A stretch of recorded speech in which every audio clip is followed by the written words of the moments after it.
काला साया। यूं तो बनारस घाट अपनी खूबसूरती के लिए बहुत प्रचलित है, पर घाट के किनारे कई राज लिए बैठे हैं।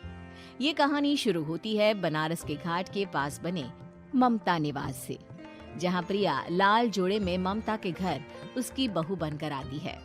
आओ आओ बहू, घर को अपने पैरों से पवित्र करो। ममता घर की दहलीज पार कर ही रही होती है कि अचानक एक बहुत गंदी सी बास पूरे घर में फैल जाती है।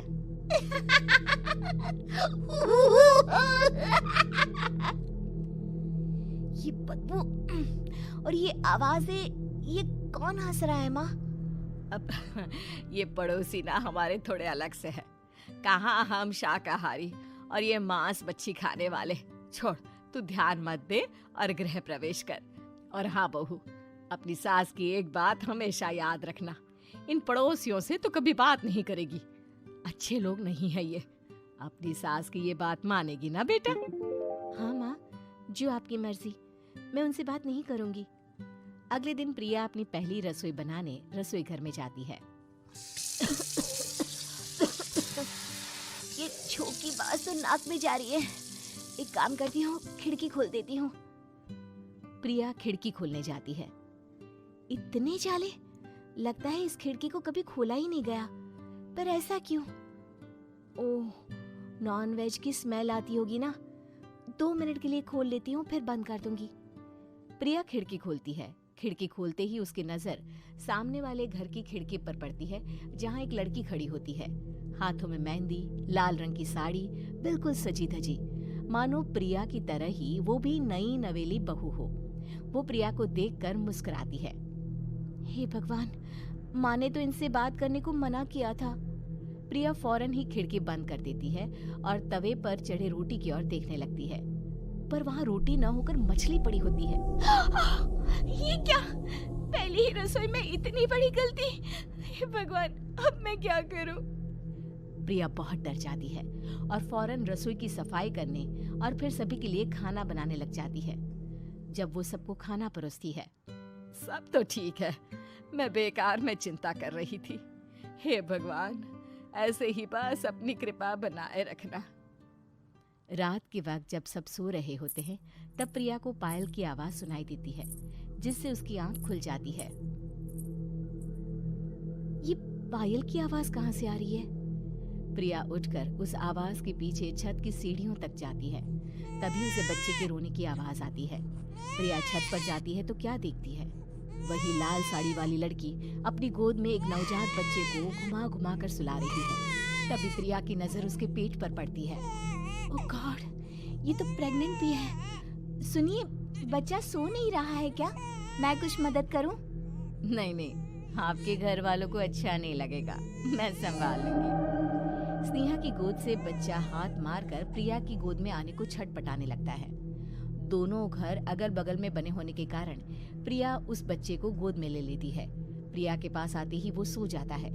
बच्चे का वो स्पर्श रात भर प्रिया भूल नहीं पाती और अगली सुबह वो छत पर कपड़े सुखा रही होती है। तभी उसे एक औरत इशारा करके बुलाती है। स्नेहा कह रही थी बाबू तुम्हारी गोद में आते ही सो गया। मैं गौरी, स्नेहा की माँ हूँ। बहू, घर आना, बाबू को खिला भी लेना। शाम को जब घर पर कोई नहीं रहता, बच्चे से मिलने के लिए प्रिया छिपकर अपनी पड़ोसन के घर चली जाती है और कुछ देर बच्चे को खिलाकर वापस लौट आती है। इसके कुछ दिन बाद ही प्रिया को पता चलता है कि वो माँ बनने वाली है। ममता की खुशी का ठिकाना नहीं रहता।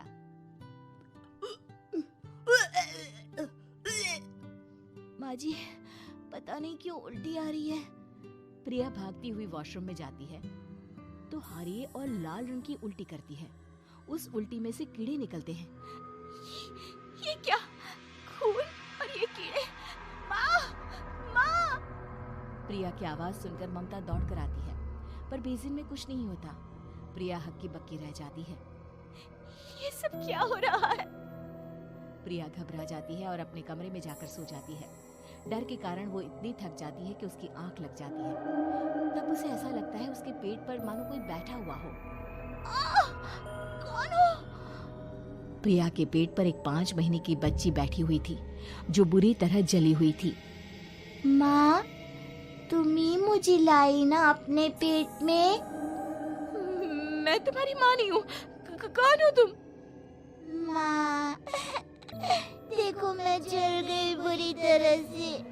6 महीने पेट में रहने को भी मुझे नहीं मिला। सहला दो ना माँ। बचाओ, बचाओ, माँ। ममता दौड़कर कमरे में आती है। प्रिया की बातें सुनकर वो सब समझ जाती है। तू कहीं बगल वाले घर में तो नहीं जाकर आई ना बहू? मुझे माफ कर दो, मैं गई थी माँ।